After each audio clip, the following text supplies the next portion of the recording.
a mensagem deste domingo é uma mensagem muito clara para nós.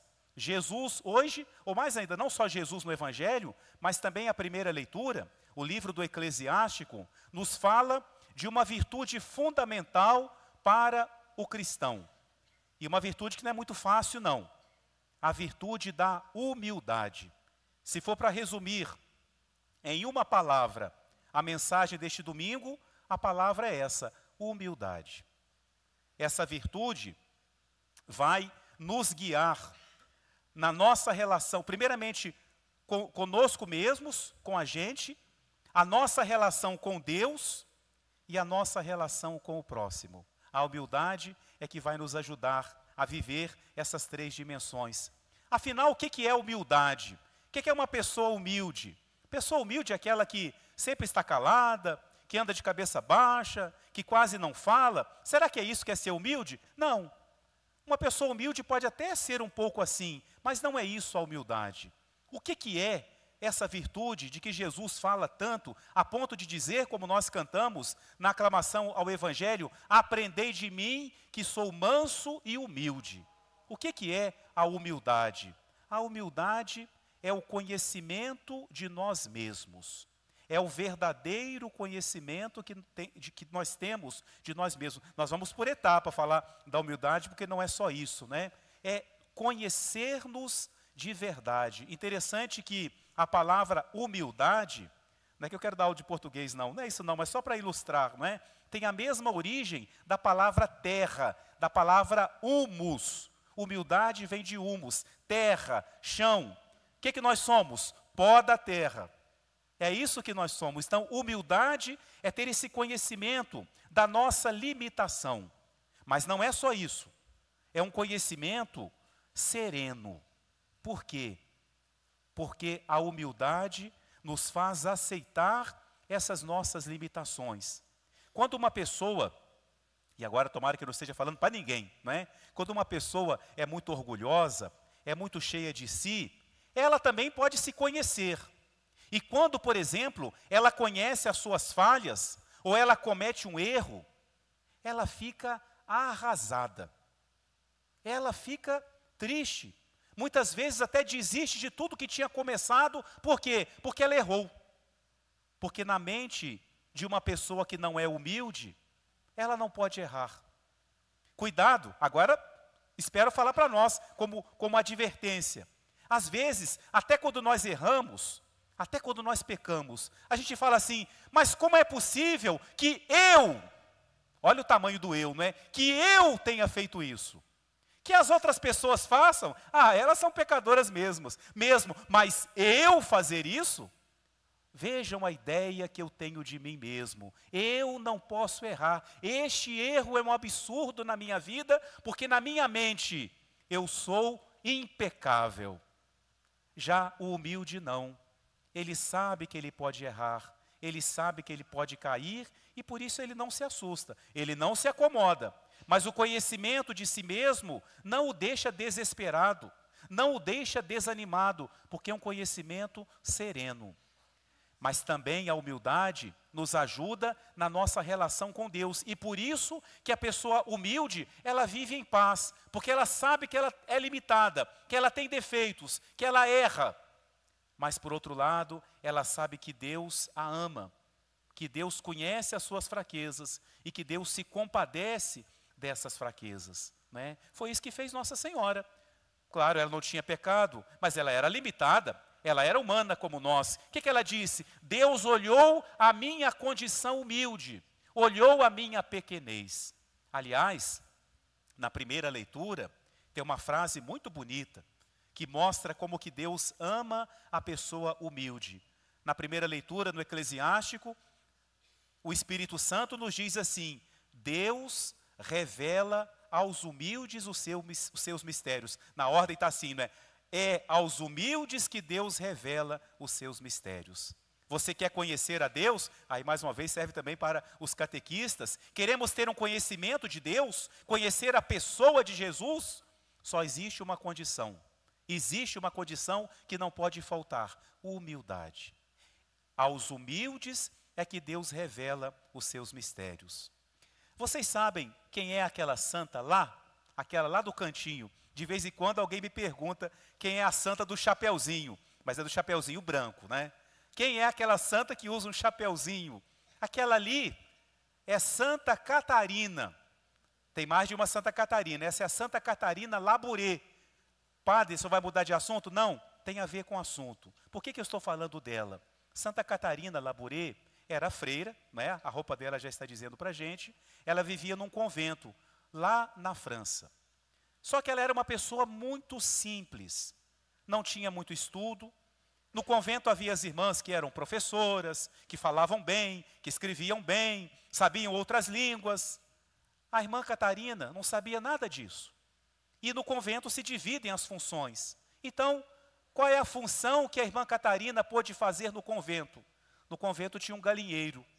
Ela ficou encarregada de cuidar das galinhas. Então, sabe qual era o nome dela? Dá vontade até de escrever ele na imagem dela. O nome dela era a irmã do galinheiro. A irmã do galinheiro. Porque a missão dela no convento era cuidar das galinhas. Pois bem, numa noite maravilhosa, tem até uma música muito bonita, que a gente precisa aprender a cantar aqui no santuário, porque tem a ver. Numa noite de 27 de novembro, já viram falar nessa data? Ela estava dormindo no seu quartinho, quando apareceu o menino, que era o anjo da guarda dela, e falou: Catarina, Catarina, venha comigo. E ela então foi acompanhando o anjo dela pelos corredores do convento, tudo foi se acendendo, a capela se iluminou, lá no presbitério havia uma cadeira, ela se aproximou e de repente quem que aparece e se senta naquela cadeira? Nossa Senhora. Ela se aproxima, coloca os seus braços no colo de Nossa Senhora e Nossa Senhora conversa com ela. Depois Nossa Senhora se levanta e fica exatamente como vemos aqui na sua imagem, com as mãos estendidas, aparece em volta de Nossa Senhora: ó Maria, concebida sem pecado, rogai por nós que recorremos a vós. Depois se forma um outro quadro, como está ali aos pés da imagem de Nossa Senhora, o M com uma cruz em cima, 12 estrelas, 2 corações. E Nossa Senhora fala para ela: manda fazer uma medalha com esse formato. As pessoas que usarem essa medalha alcançarão muitas graças. A irmã do galinheiro foi, falou com o padre, o confessor dela, o padre orientou: vamos falar com o bispo. Ela foi ao bispo, mas não falou com mais ninguém. O bispo, depois de estudar, aprovou. Foi feita a medalha.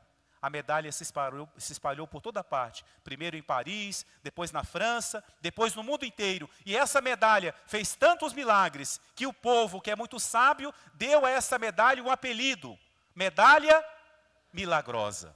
Que todos nós devemos usar, não é? Medalha milagrosa. Todo mundo usava medalha.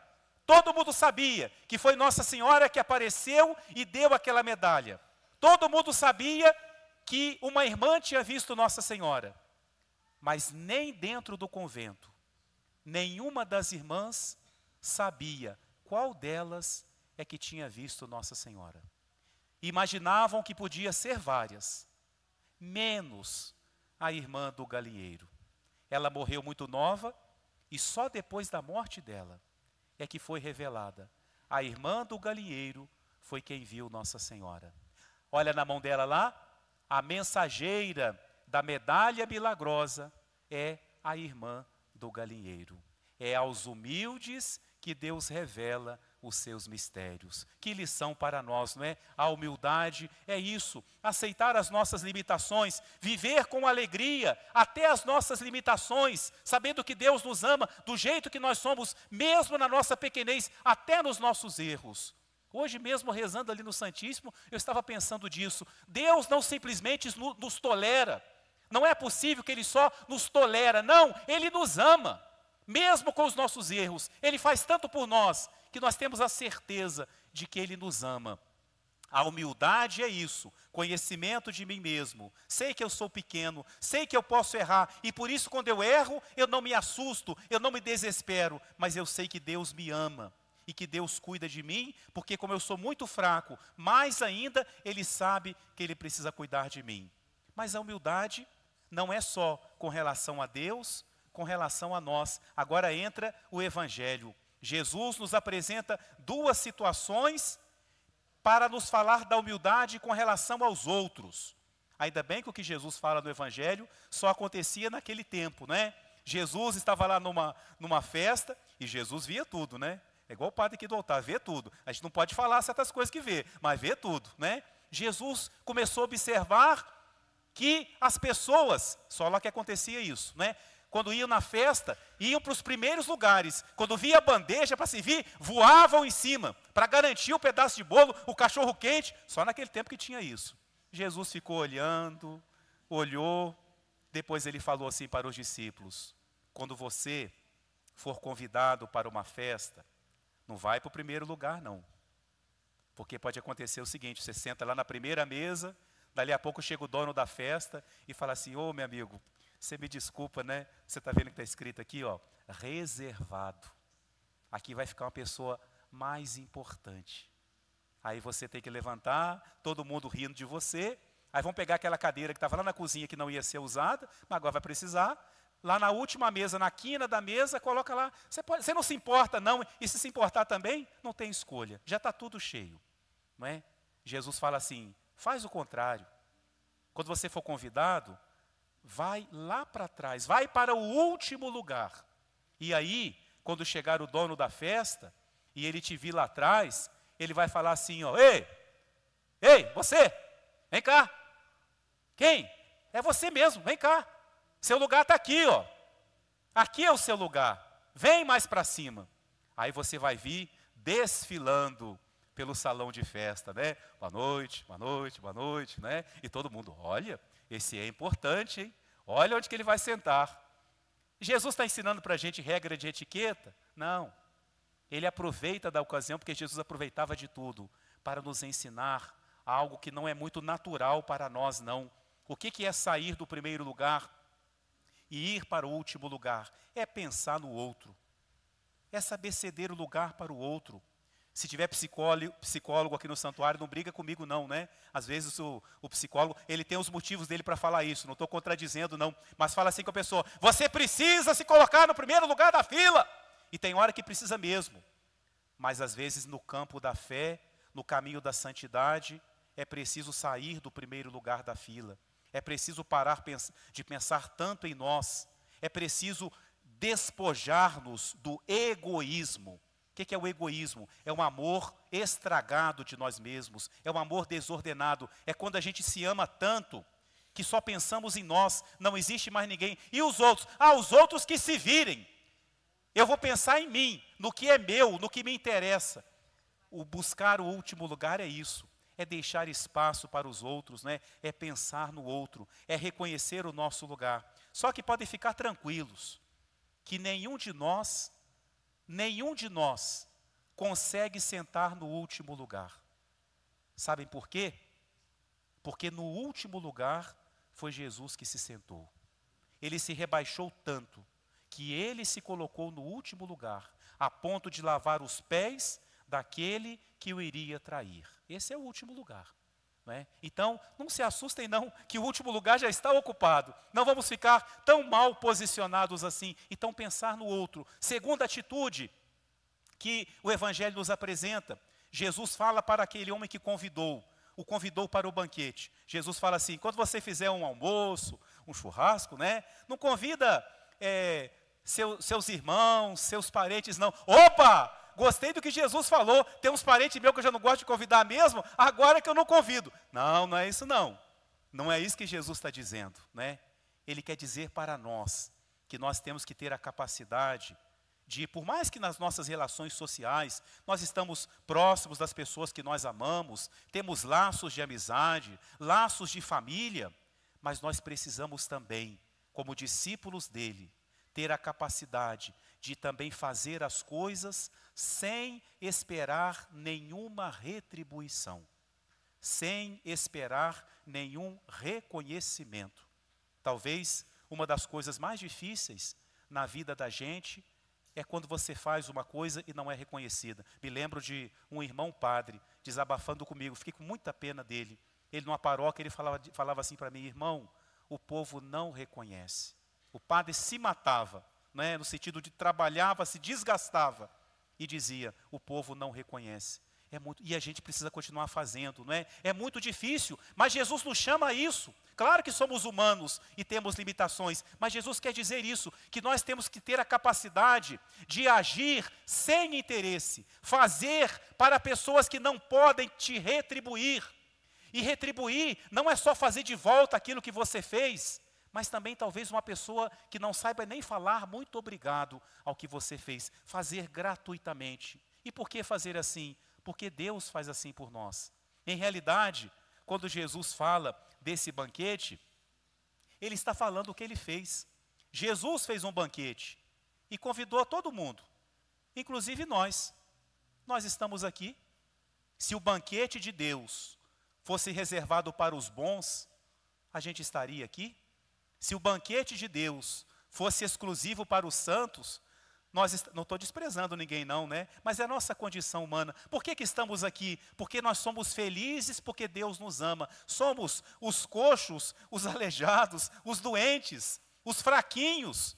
Mas Deus nos ama e Ele nos convida. E Ele nos pede que nós façamos a mesma coisa. Agir gratuitamente, agir sem interesse. Que Nossa Senhora, que é para nós exemplo de humildade, não é? Que ela que mostrou a Santa Catarina tantas graças que ela quer derramar sobre nós, que ela nos alcance essa graça da verdadeira humildade, esse conhecimento sereno de nós mesmos, acompanhado do conhecimento de que Deus nos ama, que nos leve a reconhecer o nosso lugar e a fazer o bem, sem que nós recebamos nenhuma retribuição em troca.